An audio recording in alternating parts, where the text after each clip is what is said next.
Na какие vопросы есть ответы в тексте? Mətndə hansı sualların cavabı vardır?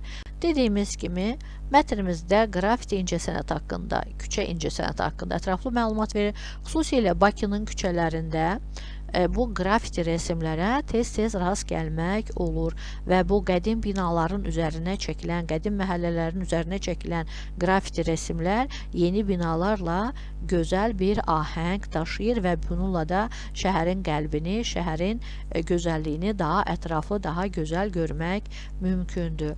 Mətndən irəli gələrək mətndə cavabı olan suallarımız: В каких рисунках столица Азербайджана проявляется особенно глубоко və həmçinin с помощью каких материалов могут создаваться qrafiti suallarının cavabı vardır. Çünki mətndə bu haqda məlumat verir. Qrafiti rəsmlər müxtəlif balonlar, boyalar, spreylər vasitəsilə və markerlər vasitəsilə yaradılır.